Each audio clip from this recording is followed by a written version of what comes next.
What up, world? It's your boy D-Dread on the mic, fresh face and everything, baby, because it's been the long anticipated video of my first Ultimate Cup online tournament that happened last Sunday. So if this is video for you as I give it to you raw, I'm just gonna throw everything out like dirty washing.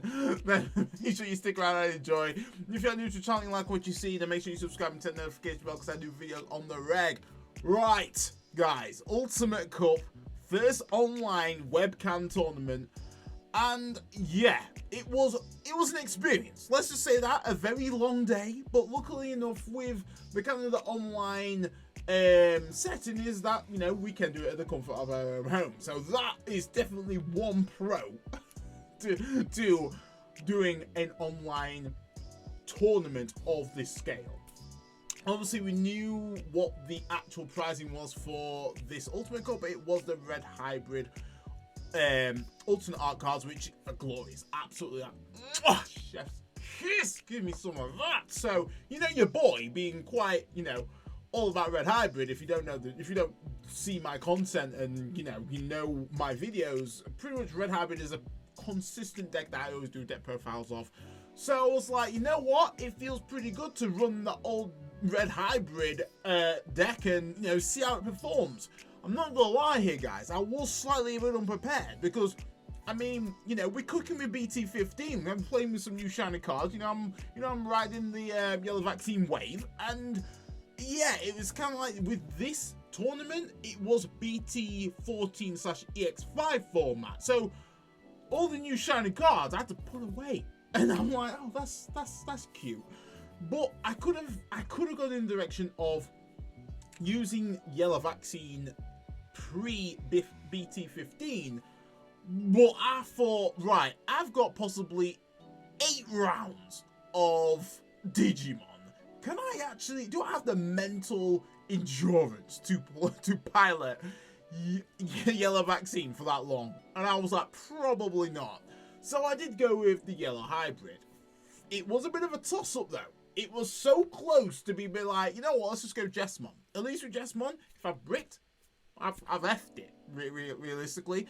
But because Red Hybrid's been placing pretty well in most regionals, you know, it's got a fair few tops in most represented deck. I was like, let me grab a slice. Let's buy that up. I was all good for it. So I was like, you know what, I'll use the list that obviously I've been preaching to you guys is the Holy Grail. So I'm like, yeah, say less, I'm all for that. So did love obviously do my practicing, all that good stuff, and it was doing okay. Like, I was a bit thinking, maybe I should kind of upped my Atomic Infernos a bit to maybe 4, and I think I had 4 in my original profile, but I was like, I think I can risk it to 3 to fit in some more tech slots in. Whilst I'm discussing how my matches go, you'll realise that I actually probably should have gone with 4, but don't want to cut ahead too far. So now it comes Sunday, slightly bricking it. I'm not gonna lie, I'm supping coffee like because it was so early. 9 o'clock start. Sheesh, you gotta make sure that yourself's right. And obviously for me, it's my first time doing an actual online tournament. And I participate in the Digicode tournament. Pound the alarm. Absolutely amazing chilled vibes and all that good stuff. Really enjoyed the summer. So I thought, you know what? I've invested in the kit to ensure that my opponent can see my cards, know what I'm doing. It's a pleasurable experience.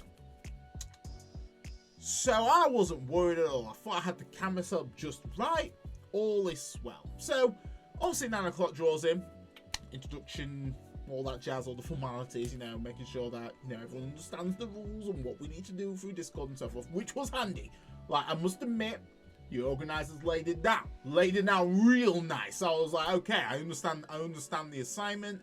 It is all good. So pretty much soon after that, it was straight into get to your table, limitless, on deck, everything that you need in order for you to essentially do what you need to do. So I was like, okay, right, go to the first table. Let's see what good. Red Hybrid, give it a mean shuffle. I'm all aggressive, feeling like, you know, Atomic Inferno, baby. Flame on. First round was Anubis, and I tell you, I ain't gonna lie, I'm happy that deck's not freaking restricted. I'm just like, there is so much gain from that deck. It's not even funny. I didn't realize how efficient it was until my first opponent absolutely did me in. But guys, there were so many fumbles. There were so many freaking fumbles, and I think it was the nerves that got to me so much. Like, first round beat me clean. Boy beat me clean. He just set it up so quickly, and I was like, wow, this is how Anubis goes. This is how quick Anubis can actually rock off. Sheesh. It can draw, it can gain memory, it can get a solid board. You can't do anything against it. Awful. So I was like, okay, we'll let that slide. Let's let that slide. You know, we understand what's going on. Surely it can't do that twice, right? Second round comes in. So he started off a little bit slower, and I'm thinking, okay, right, Red Hybrid, let's get it. This is your bread and butter. Let's go all gas. So obviously my build, I run a hefty plethora of Ukamon. So I actually upped the Ukamon count from 2 to 3. So I'm thinking now I want to go all gas, fast as I possibly can.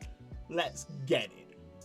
Never saw the fucking brother. The brother just was not there in my starting hand. I have no idea where he was. I run a slight decrease count in champions, but by God, I had those in my hand. Not a problem with the champions. Champions never let me down. So I started off a little bit slow, which meant that pretty much there was no kind of advantage that I gained from that. So the brother hard played the Raremon down. You know, the Raremon that seems to have absolutely gone up because of hype. Played that down. At this point, this brother fumbled the bag because I completely forgot that Raremon also has an inheritable that basically it will delete floodgates. So I'm there thinking, oh, player got someone. Got him! No, I didn't got him. He even told the opponent was polite enough to say, do you know what Raremon does, right?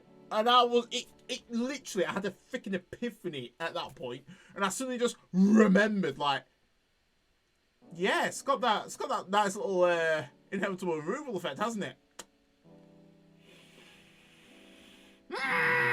Gotsumon was absolutely pointless at that point, and he just removed it straight away, and then continued to tap dance over my grave.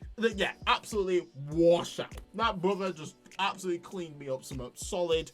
So that was pretty swift. So I had about 40 minutes. 40 minutes to wait for game 2. Granted, it was 20 minutes in terms of like how much time I had to wait from him clapping my cheeks. But then there was an additional 20 minutes because there was a ruling issue going on. I don't know what was popping off. There was a lot of commotion in the Discord that I was super around in. But it meant that I can kind of get some more coffee, which was alright. You know, actually wake up and play the game. Lock the book in. That's what I need to do. Lock in. So, finally after the long wait, we go to round 2. And round 2 is Davis. So, Davis, I'm like, after watching the Nitsu's video and him kind of highlighting that Davis is not an amazing matchup for Red Hybrid, I'm thinking, oh my God, bro, I can't take another L today. No. So Davis comes in, and I'm like, right, what do I know about Davis? Ace driven, hard playing a lot of stuff, give me a lot of memory. That can actually come clutch for me, because it means I can set up, pop off, do what I need to be doing. So first round, I'm playing really conservative, just kind of analysing what the plays are going down, what's somewhat trying to be aggressive, you know, make sure I get those chip games in.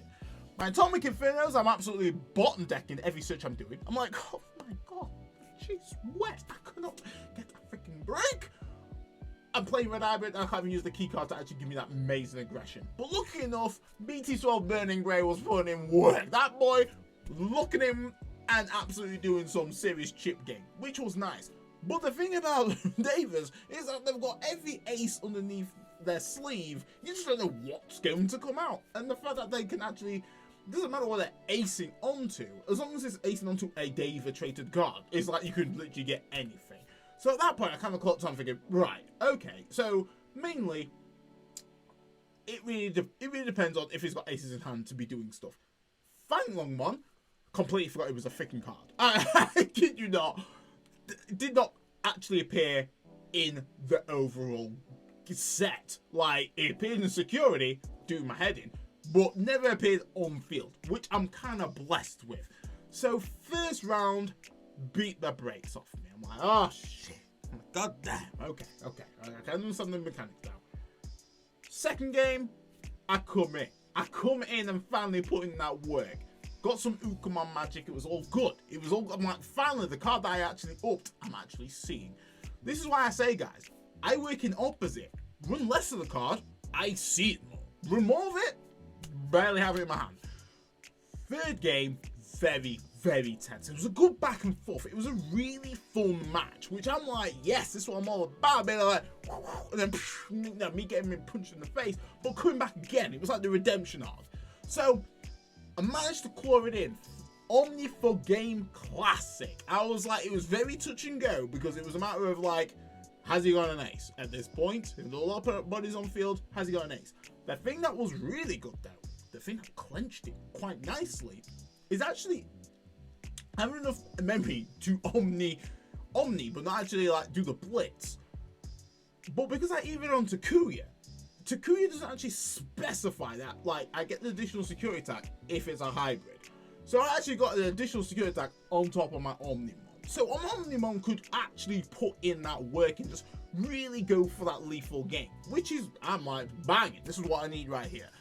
So that really applied a lot of pressure. If he tried to delete me, I can obviously just remove my level 6 and, you know, negate that deletion, which is handy with the Blitz Omni. So overall, managed to win that. So I'm like, right, I'm back in the game. X1, I'm feeling good. Might actually get my freaking Burning Grey, which is what I was hoping for. So when it comes to round three, the mirror. And the mirror is awful. I'm like, oh boy, it's basically who can go faster. And I'll tell you right now, the opponent, Need for Speed in my ass. He was straight up, he was zooming. And 3 Ukamons back to back. I was like, what is going on here? What is actually happening? He was going so fast, I just couldn't keep up. Literally couldn't keep up. Tamers Establishment, Ukamon Magic, Atomic Infernos.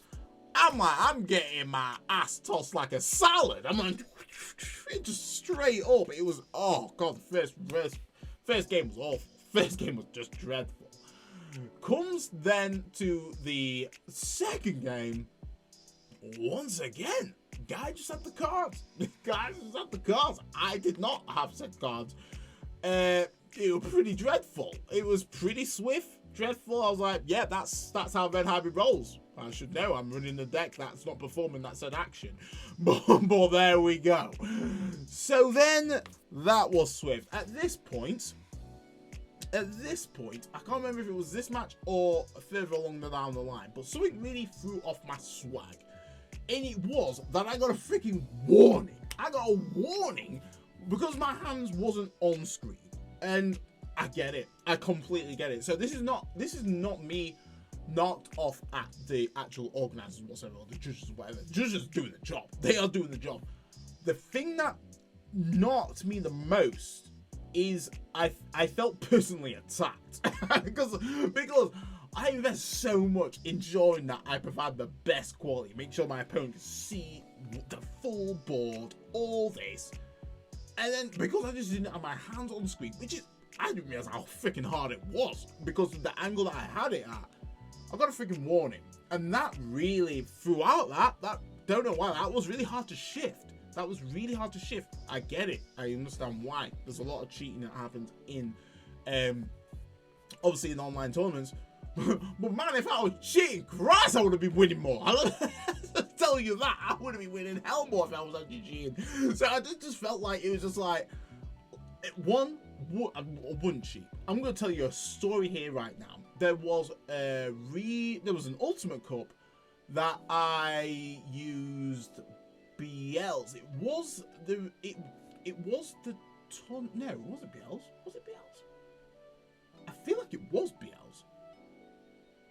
It definitely was BLs. And basically, yes, it was BLs and versing Bloom. And there was an instance where I accidentally drew 6 cards. Right? And I was like, whoa, this ain't cool. And it was too far gone. I didn't realize when I had them. What I did, and I had freaking line. If I didn't draw 6 cards, I would have actually clapped cheeks. I had perfect line. I wouldn't even popping off. It would be sweet. But I mulliganed because I knew I could not live with the fact that I cheated to get the dub. And guess what I mulliganed into? A freaking brick. I milled into a brick and I lost the match. I lost the whole set. So I know from just me in general, I'm fucking too honest for my own goddamn good. I know that for a fact. So when I kind of got that warning, I just felt really annoyed because I'm like, I wouldn't cheat. Like, for my brand, for myself, and for my own integrity, I just would not necessarily, I would not cheat because how freaking honest I am. But hey ho, I had that, and obviously it was conscious for me to try and make sure that my hands were visible. So at this point, in the between the time of me going into my next match, I'm like trying to freaking angle the camera. I'm trying to get that nailed down, and God, my God, like my tripod at the moment is living on a freaking promise. So trying to get that angled was very hard. And I'm like, is this all right? Is this good? Have no idea because it's my first freaking tournament online. So at that point, I'm like, it's going to have to do. Slightly angled it, but still wasn't necessarily enough. So going into my 4th round, Melga. And I'm like, as soon as he flipped over the egg, I was like, okay, this could go one way or another. It could either go blow my back out and I'm just have to take it, or I actually pop off at this point. And the opponent wasn't nice. He said like all the opponents I had, all sound. I did, like, absolutely sound. So no knocking them whatsoever. And he was very polite for saying like, you know, he was having it rough, like couldn't get his lines and so forth. Now I was jokingly saying like, you know, this could be the game that you're popping off, my guy. Could be the game they're popping off.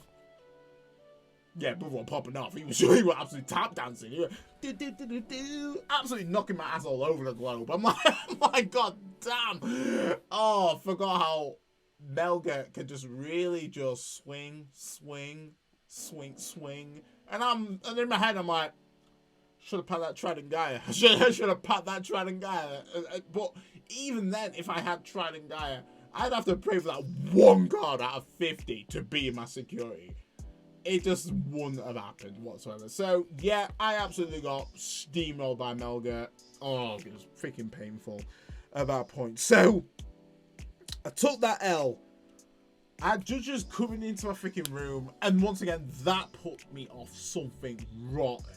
Absolutely rotten. And it actually was that game. I just remembered now. It was that game where I got the warning about make sure my hands were visible. In my head, I'm thinking like, what?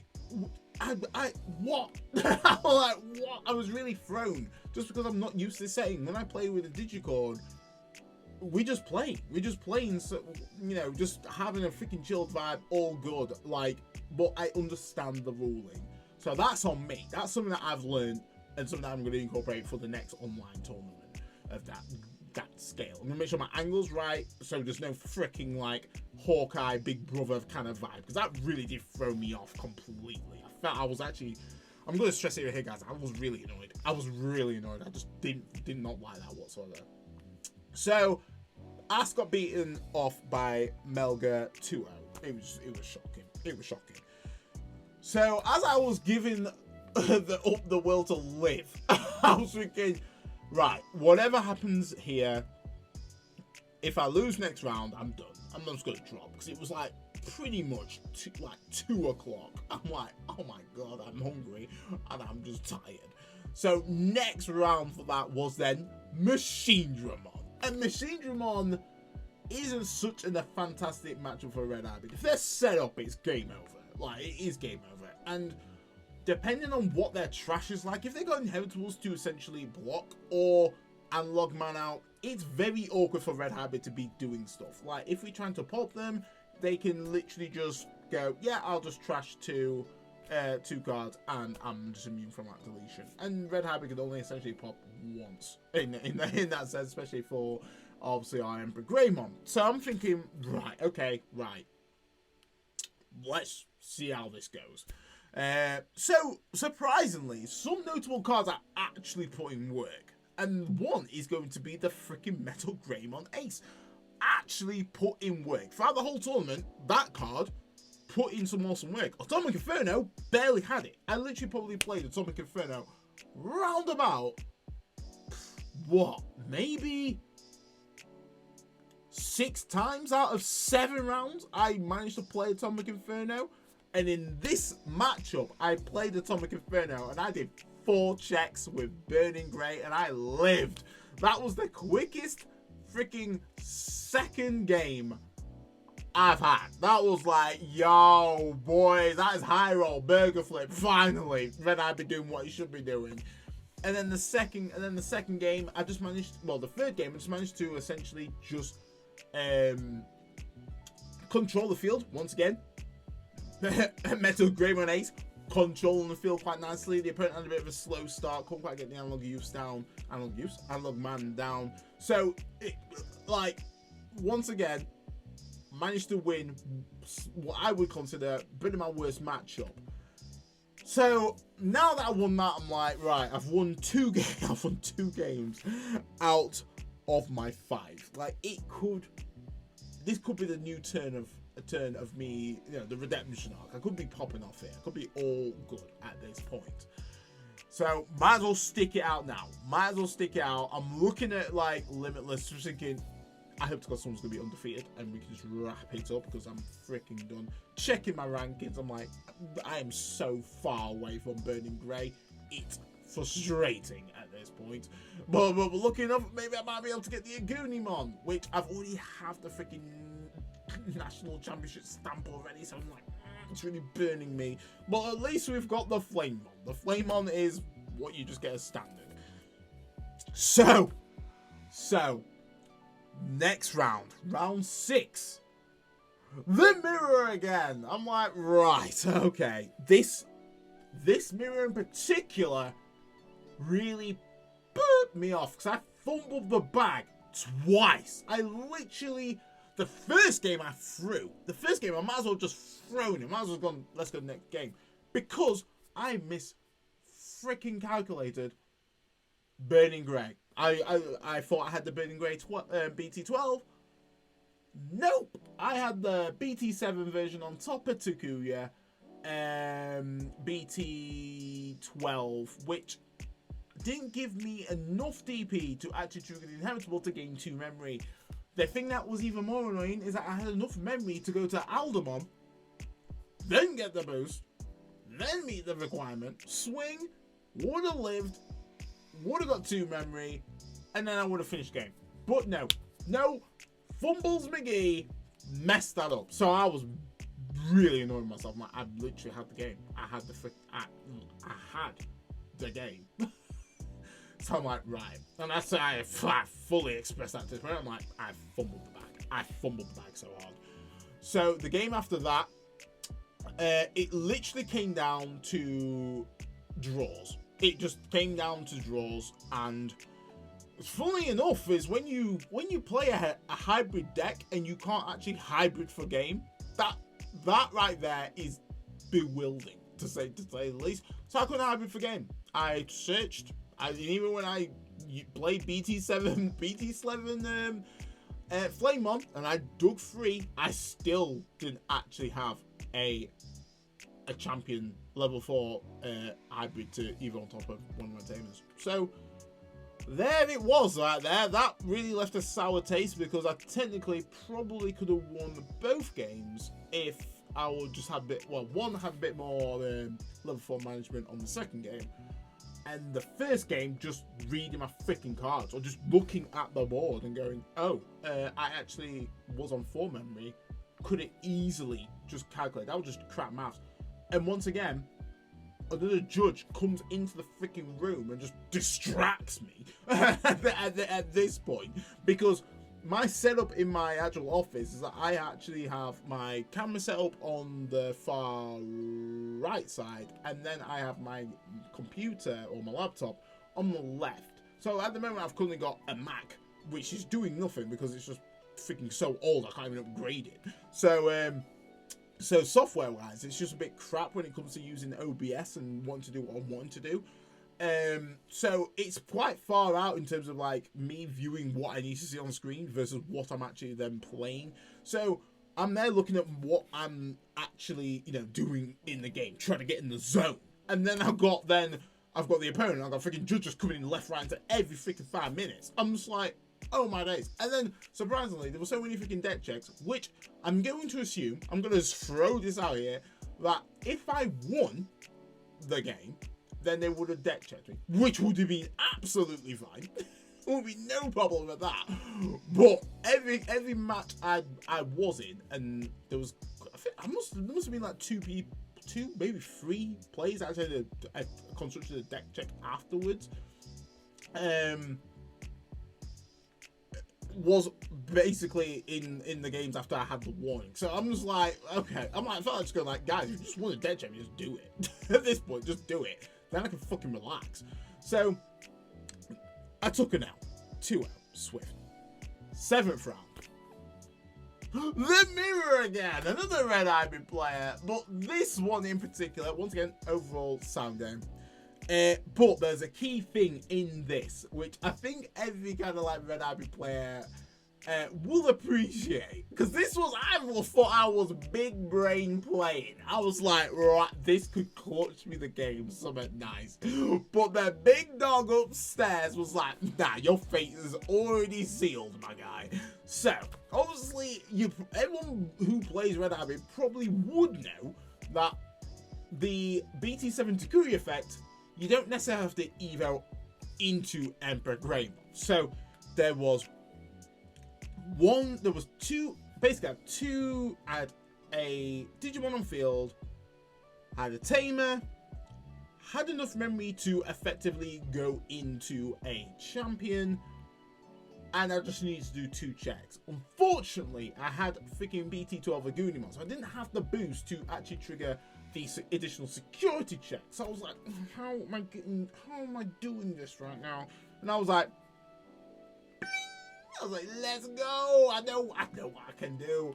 So I was like, right, I'm going to use Takuri's effect to stack 5 sources. So lucky enough, I did have 2 BT12 Flamons in my trash. And now I had some other hybrids in there. So I'm like, let's get it. And I said that I will not evo into I won't trigger the second event to evo into Ember Grey. So obviously the opponent's like, well, what the hell is this? Like, you have to evo trigger. I'm like, nope, it is a rule.